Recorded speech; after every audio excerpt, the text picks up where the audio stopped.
TYBAचा कालच्या तासाला आपण सुरू केलेला जो टॉपिक होता तो म्हणजे प्राचीन भारतीय लोकांच्या असणाऱ्या भौगोलिक संकल्पना.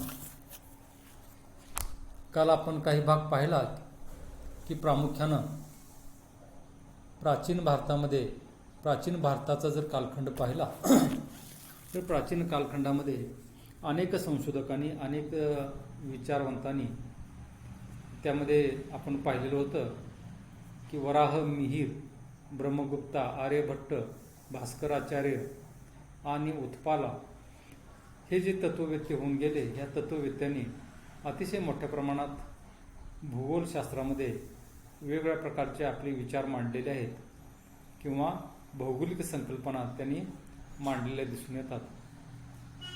प्राचीन भारताचा इतिहास पाहत असताना काल मी तुम्हाला सांगितलं की भारताला अतिशय मोठा प्रदीर्घ अशा प्रकारचा एक इतिहास, एक वारसा लाभलेला दिसून येतो. आणि हा वारशाचा ज्यावेळी आपण विचार करतो, ऐतिहासिक कालखंडाचा ज्यावेळी आपण विचार करतो, तर जगामध्ये प्रसिद्ध असणारे अगदी प्राचीन जे वेद आहेत, जे पुराण आहेत, उपनिषद ज्याला आपण म्हणू, यांची निर्मिती भारतीय उपखंडामध्ये हजारो वर्षापूर्वी झालेली आपल्याला दिसून येते. वेदांचा जर विचार केला तर वेदांचा कालखंड सुद्धा आपल्याला सांगता येत नाही. निश्चित अमुक कालखंडामध्ये वेदांची निर्मिती केली हे आपण सांगू शकत नाही, इतके प्राचीन वेद आहेत. आणि हे असणारी वेद, उपनिषद या माध्यमातून, त्याचबरोबर भारतामध्ये प्राचीन काळी रचली गेलेली जी महाकाव्य होती त्यामध्ये प्रामुख्यानं महाभारत आणि रामायण, यामध्ये अतिशय मोठ्या प्रमाणात आपल्या आजूबाजूला असणाऱ्या भौगोलिक परिस्थितीचा उल्लेख, भौगोलिक परिस्थिती असणारा आपल्या आजूबाजूचं पर्यावरण याविषयीची असणारी सखोल मांडणी, सखोल विचार यामध्ये केलेला दिसून येतो. विश्वाची निर्मिती किंवा ब्रह्मांड म्हणजे काय याविषयीचं असणारं ज्ञान हे अतिशय प्राचीन काळी भारतीय उपखंडामध्ये काही तज्ज्ञांनी मांडलेलं दिसून येतं. आणि म्हणून प्राचीन भारतीयांचा भौगोलिक संकल्पनांचा ज्यावेळी आपण विचार करू त्यावेळी ह्या असणाऱ्या संकल्पना ख्रिस्तपूर्व हजारो वर्षाच्या पाठीमागे जातात. आणि कालच्या तासाला जो भाग आपण सुरू केलेला होता तो म्हणजे की प्रामुख्यानं भारतीय लोकांनी कशामध्ये योगदान दिलं, तर हे सांगत असताना मी आता पहिला एक मुद्दा तुम्हाला सांगितला की आपल्या आजूबाजूला असणाऱ्या भौगोलिक परिस्थितीचं, आपल्या आजूबाजूला असणाऱ्या पर्यावरणाचं सखोल ज्ञान रेखाटण्याचं, मांडण्याचं, समाजाला सांगण्याचं काम हे प्राचीन भारतीय तत्ववेत्यांनी केलं. दुसरा मुद्दा असा की हे असणारे विश्व, असणारं ब्रह्मांड, त्याची असणारी मांडणी असेल, तिची असणारी रचना कशी असेल, ब्रह्मांड आणि विश्व हे कुठून आलं, त्याचा निर्माता कोण असेल वगैरे सारख्या गोष्टींचा उहापोह हा प्रामुख्यानं प्राचीन काळी प्राचीन भारतीय तत्ववेत्यांनी केलेला होता. म्हणून भूविज्ञानामध्ये प्राचीन भारतीय लोकांचं सुद्धा योगदान हे अतिशय मोठ्या प्रमाणात असलेलं दिसून येतं. तिसरा एक पॉईंट आपण कालच्या तासाला पाहिलेला होता तो म्हणजे ग्रहणे. त्याला आपण इक्लिप्स असं म्हणतो. इक्लिप्स हा जो इंग्रजी शब्द आहे, ECLIPSE, इक्लिप्स म्हणजे ग्रहण.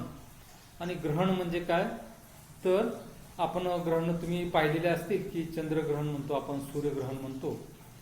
ज्यावेळी सूर्य, चंद्र, पृथ्वी आणि सूर्य अशी ज्यावेळी रचना या अवकाशामध्ये होते त्यावेळी पृथ्वीची सावली चंद्रावरती पडते आणि चंद्रग्रहण होतं.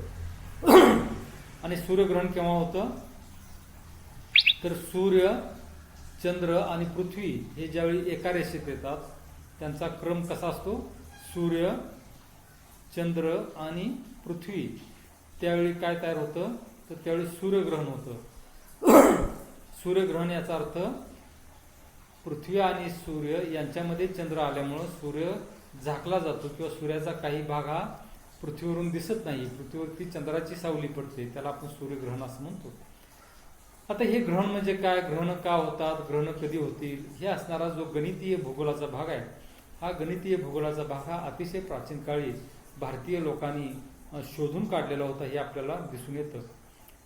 पुढचा जो गोष्ट आहे तो म्हणजे पृथ्वी, की पृथ्वी कशी आहे हा जो विचार आहे हा प्राचीन काळी अनेक भारतीय लोकांनी शोधून काढलेला होता.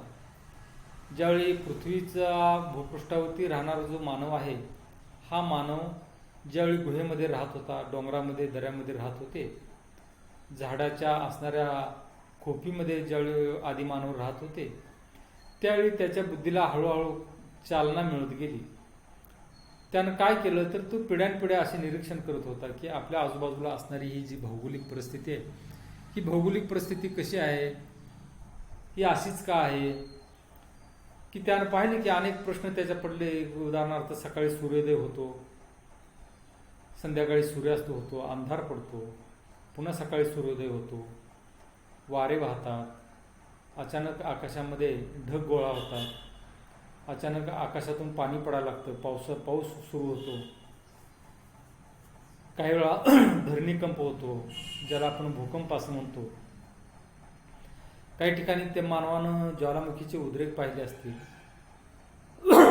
जंगलाला लागणारी वनवे, जंगलाला लागलेल्या आगी त्यानं पाहिल्या असतील, नद्याला आलेले पूर पाहिले असतील, लख्ख सूर्यप्रकाश, रात्रीच्या वेळी लख्ख चांदणं पडून पौर्णिमेला प्रकाश पाहिला असेल, एखाद्या रात्री पूर्णपणे काळोख अमावस्याचा अनुभव त्यानं घेतला असेल. आणि हे प्राचीन काळी मानवाने ज्यावेळी बघितलं त्यावेळी हे असं का होतंय, याच्या पाठीमागं कारण काय, याचा शोध हळूहळू पुढच्या पिढ्यांमध्ये होत गेला. आणि तसतसं भूविज्ञानामध्ये अनेक विचार हे विचारांचा अंतर्भाव होत गेलेला आपल्याला दिसून येतो. अगदी प्राचीन काळी ह्या असणाऱ्या संकल्पना ह्या मौखिक अशा प्रकारच्या होत्या, बोली स्वरूपात होत्या. एका पिढीला आलेले अनुभव ते दुसऱ्या पिढीला देत होते. त्यावेळी काही लेखनकला अशा प्रकारची अवगत नव्हती. नंतरच्या काळामध्ये मात्र ज्यावेळी लेखनकला अवगत झाली त्यावेळी प्राचीन काळी भारतीयांनी भौगोलिक संकल्पनांचं रेखाटन किंवा त्याचं असणारं लिखाण करायला सुरुवात केली. पृथ्वीचा अभ्यास हा प्राचीन काळी मानवाने केलेला दिसून येतो. भारतामध्ये असणारे जे अनार्य होते किंवा जे मूळ निवासी होते, मूळ भारतीय होते, यांनी पृथ्वीचा अभ्यास करत असताना की पृथ्वीची संकल्पना ही भूगोलातील सर्वश्रेष्ठ संकल्पना मानावी लागते किंवा मांडली जाते. याचं कारण असं की भूगोलाच्या व्याख्या करताना ते भूपृष्ठाचे शास्त्र आहे अशीच केली जाते. पृथ्वीला एक वक्र आकार आहे, भारतीयांना मान्य होता. भारतीय लोकांनी हे शोधून काढलेलं होतं की पृथ्वी ही वक्राकार आहे. त्या काळामध्ये रोमन कालखंड असेल किंवा ह्याचे ग्रीक संशोधक असतील, ग्रीक आणि रोमन संशोधक जे होते त्या कालखंडामध्ये अनेक लोकांच्या असणाऱ्या संकल्पना ह्या वेगवेगळ्या होत्या. पृथ्वी अर्धगोल आहे असं काही ना वाटत होतं, पृथ्वी वर्तुळाकार आहे असं काही जण मानत होते, पृथ्वी त्रिकोणाकार असेल असं काही जणांना वाटत होतं, पृथ्वीच्या भोवती सूर्य फिरतो असं काहींना वाटत होतं, या विश्वाच्या केंद्रस्थानी पृथ्वीचं स्थान आहे असं काहींना वाटत होतं. परंतु प्राचीन काळी भारतीय लोकांना मात्र पृथ्वीचा विचार करत असताना, अभ्यास करत असताना त्यांनी असं सांगितलेलं आहे की पृथ्वीला वक्र आकार आहे. वक्र आकार आहे याचा अर्थ पृथ्वी वर्तुळाकार आहे असं त्यांनी मांडलेलं होतं. सूर्यचंद्राप्रमाणे पृथ्वी उगवते किंवा मावळत नाही. पृथ्वीचा वक्राकार चंद्रग्रहणाच्या वेळी पृथ्वीच्या चंद्रावर पडणाऱ्या सावलीमुळे सिद्ध होतो, हे सुद्धा भारतीय लोकांनी शोधून काढलेलं होतं. तुम्ही सुद्धा ग्रहणं पाहिले असतील की चंद्रावरती चंद्रग्रहण ज्यावेळी असतं तर चंद्रावरती सावली वाढत वाढत वाढत जाते आणि सावलीचा जर आकार आपण पाहिला तर तो आकार कसा असतो, तर तो आकार हा वर्तुळाकार असतो, वक्र आकार असतो तो. याचा अर्थ पृथ्वी वर्तुळाकार आहे हे सिद्ध होतं. आणि अगदी हजारो वर्षापूर्वी, ख्रिस्तपूर्व 1000 वर्षापूर्वी भारतामध्ये असणाऱ्या काही तत्ववेत्यांनी ह्या गोष्टी शोधून काढलेल्या होत्या. त्याचबरोबर पृथ्वीचा व्यास इसवी सन 6व्या शतकामध्ये 13,000 किलोमीटर असावा असे नमूद केलेले होते. आणि सध्या ज्ञात असलेल्या आकड्यापेक्षा हा आकडा अतिशय मोठा आहे सध्या पृथ्वीचा व्यास हा 12,757 किलोमीटर इतका आहे. विषुववृत्तावर आणि ध्रुवाकडं तो जवळपास 12,713 किलोमीटर इतका आहे असे मानले जाते. आता स्थाल निश्चितीमध्ये अक्षरवृत्ते, रेखावृत्ते यांना अनन्यसाधारण महत्त्व आहे. याची कल्पना भारतीयांना होती. उज्जैनवरून जाणारे रेखावृत्त भारतीय खगोलशास्त्राचं मूळ रेखावृत्त म्हणून मानलं जातं. आता गणिती भूगोल ज्याला आपण म्हणतो, की तुम्ही पंचांग जे पाहिलेलं असेल, पंचांग ज्याला आपण म्हणतो, पंचांगामध्ये सुद्धा 5 अंगांचा विचार केला जातो म्हणून त्याला पंचांग असं म्हणतात, असं ओळखतात त्याला, पंचांग असं म्हणतो आपण. पंचांग हे काय आहे तर ते गणिती भूगोल आहे. पंचांगामध्ये अक्षरवृत्त, रेखावृत्त यांचा विचार हा प्रामुख्याने केलेला दिसून येतो. आता ही असणारी जी अक्षरवृत्त आहेत किंवा रेखावृत्त आहेत, ह्यांचा असणारं रेखाटनसुद्धा भारतीय लोकांना मान्य होतं किंवा त्यांनी तसा विचार केलेला दिसून येतो. भारतीयांनी दशदिशा मांडलेल्या होत्या. 4 मुख्य दिशा, 4 उपदिशा आणि वरची दिशा आणि खालची दिशा अशा मिळून 10 दिशा हे भारतीय प्राचीन कालखंडामध्ये असा एक विचार हा रूढ झालेला होता. स्थानिक वेळ सूर्याच्या स्थितीवरून सांगतात. व्यवहारात या वेळेचा उपयोग केला जातो. कालगणनेसाठी घंटा, पळे इत्यादी परिणामे वापरली जात होती. आता पहा की स्थानिक वेळ ही वेगळी असते, राष्ट्रीय वेळ वेगळी असते आणि जागतिक वेळ वेगळी असते, ज्याला आपण ग्रीनविच मीन टाईम असं म्हणतो. GMT याचा अर्थ जागतिक प्रमाणवेळ. जागतिक प्रमाणवेळ याचा अर्थ गिनीच्या आखातातून जे मूळ रेखावृत्त जातं, ज्याची व्हॅल्यू 0 आहे, मूळ रेखावृत्त कुठून जातं? गिनीच्या आखातातून जातं. तिथं जे टाईम असेल ती जागतिक प्रमाणवेळ असं आपण मानतो.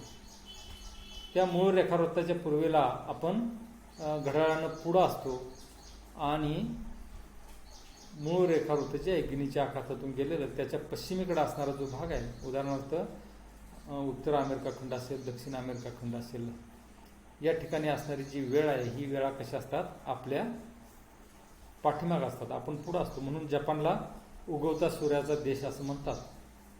स्पर्धा परीक्षेमध्ये वगैरे तुम्ही या गोष्टी वाचल्या असतील.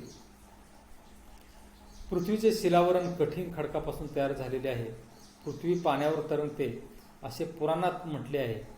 दक्षिण गोलार्धापेक्षा उत्तर गोलार्धामध्ये जमिनीचे प्रमाण अधिक असल्याचे भारतीयांना मान्य होते किंवा त्यांनी शोधून काढलेले होते. आज सुद्धा जर आपण पाहिलं तर आपण दक्षिण गोलार्धाला जलगोलार्ध म्हणतो आणि उत्तर गोलार्धाला भूगोलार्ध म्हणून ओळखतो.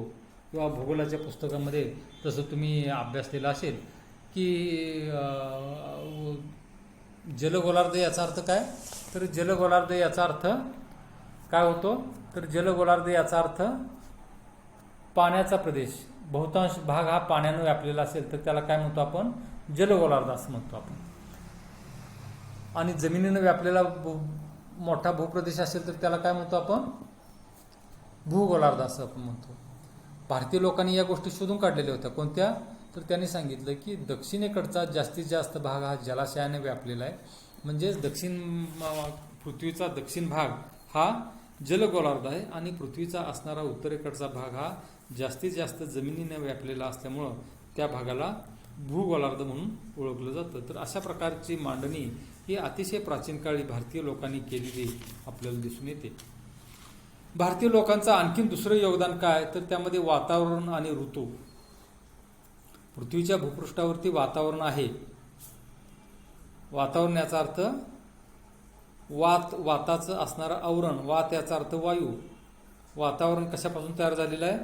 तर वातावरणामध्ये अनेक प्रकारचे अनेकविध इतके वायू असतात. उदाहरणार्थ ऑक्सिजन असेल, हायड्रोजन असेल, कार्बन डायऑक्साईड असेल, कार्बन मोनॉक्साईड असेल, मिथेन असेल, नायट्रोजन असेल. हे जे वायू आहेत त्याचबरोबर काही धूलिकण हे मिळून वातावरणाची निर्मिती होते. आता प्रामुख्यानं वातावरण आणि ऋतू हे पृथ्वीवरती कसे आहेत यांचा विचारसुद्धा भारतीय लोकांनी केलेला होता.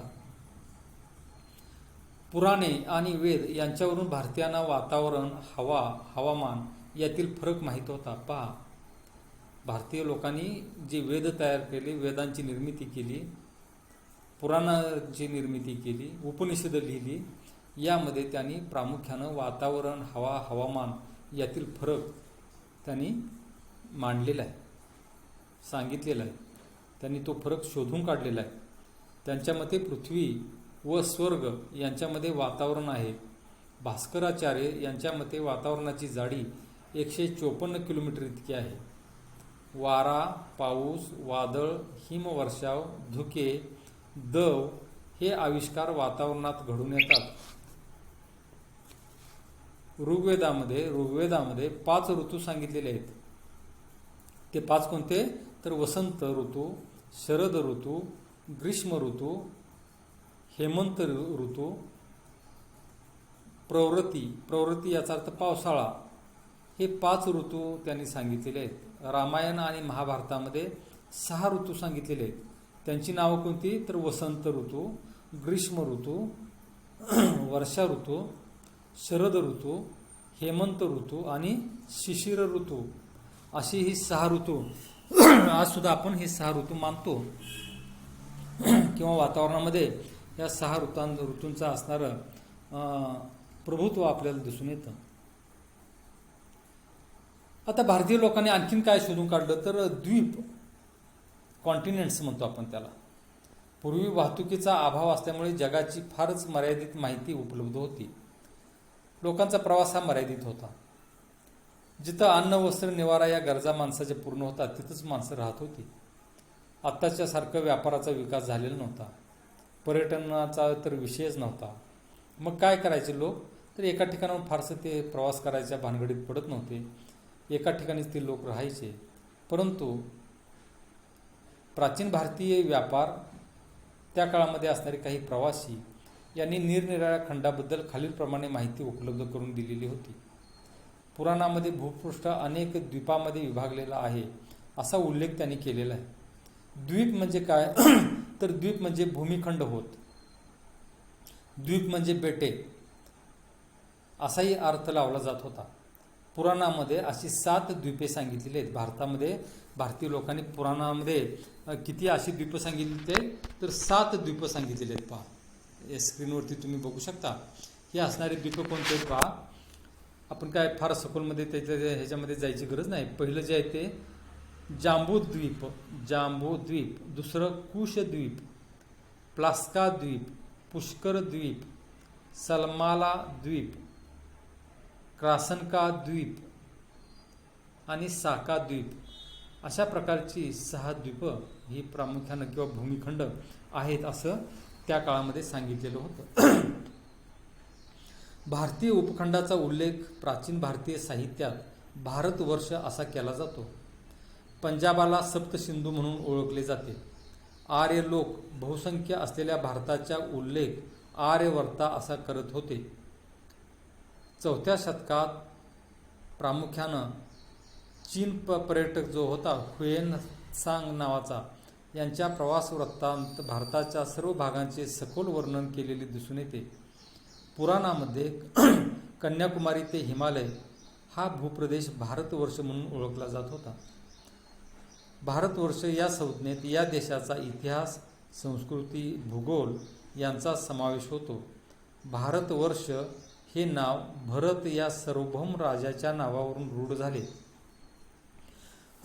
यावरून आपल्या एक गोष्ट लक्षात येते की प्राचीन काळामध्ये भारतीय उपखंड कुठून कुठंपर्यंत, तर दक्षिणेला असणारं जे दक्षिण टोक आहे कन्याकुमारी, तिथून ते उत्तरेचा हिमालय, हा असणारा सगळा प्रदेश हा भारतवर्ष म्हणून ओळखला जातो. भारतातील पर्वत व नद्या यांनी या देशाला एक वेगळे वैशिष्ट्य प्राप्त करून दिलेले आहे. या देशातील प्रमुख पर्वत प्रणाली अर्थात हिमालय होय. हिंदुकुश, विंध्य, सातपुडा, महेंद्र या पर्वतांचा उल्लेख होतो. महाभारतामध्ये हिमालयाचा अर्तगिरी व ब्रह्मगिरी अशा नावानं त्यांना ओळखलं जात होतं. हिमालयात शेकडो पर्वत शिखरे हिमाच्छादित आहेत. महाराष्ट्रातील पश्चिम घाटाचा उल्लेख सह्य पर्वत असा केलेला जातो. त्यालाच आपण आता सध्या सह्याद्री म्हणून ओळखतो. वेद आणि पुराणातील अनेक नदी प्रणालींचा उल्लेख आहे. यात गंगा नदी, यमुना नदी, सरस्वती, सतलज, रावी, झेलम, सिंधू, गोमती, इत्यादी उत्तर भारतातील नद्यांचा उल्लेख दिसून येतो. तसेच दक्षिण भारतातील कृष्णा नदी, कावेरी, तापी, नर्मदा, गोदावरी, महानदी यांचा समावेश होतो. पूर्व भारतामध्ये ब्रह्मपुत्रा नदीचा उल्लेख मोठी नदी म्हणून केला जातो. तिलाच महानदी असे सुद्धा म्हणतात. गंगा नदीचा उगमाचा प्रदेश हा सप्तगंगा प्रदेश म्हणून ओळखला जात होता. या नदीच्या सुरुवातीला 7 शाखा असून गंगा मध्यभागी असून तिच्यात पूर्वेस 3 व पश्चिमेस 3 अशा शाखा आहेत. हे सगळं असणारं प्रवास वर्णन किंवा असणारं ऑब्झर्वेशन, ज्याला आपण निरीक्षण म्हणतो, या माध्यमातून प्राचीन काळामध्ये भारतीय लोकांनी सांगितलेलं दिसून येतं. प्राचीन भारतीयांच्या वरील भौगोलिक संकल्पनावरून असे दिसून येते की वेद व पुराण काळात ऋषी व विचारवंतांनी भारत व जगाच्या संदर्भात अनेक संकल्पना मांडल्या. त्यातील खगोल व भूगोलशास्त्रीय संकल्पना महत्त्वाच्या आहेत. त्यांना भूकंप, ज्वालामुखी इत्यादी क्रियांचे शास्त्रीय स्वरूप माहीत होते. प्राचीन भारतीयांनी अशा प्रकारे भूगोलशास्त्राच्या विकासात मदत केलेली दिसून येते. आणि म्हणून एकंदरीत जर आपण विचार केला तर प्राचीन कालखंडामध्ये भारतीय लोकांचं योगदान हे अतिशय मोठ्या प्रमाणात होतं, हे आपल्याला मान्य करावं लागतं. ठीक आहे, पुढचा भाग जो आहे तो उद्याच्या तासाला आपण कंटिन्यू करू.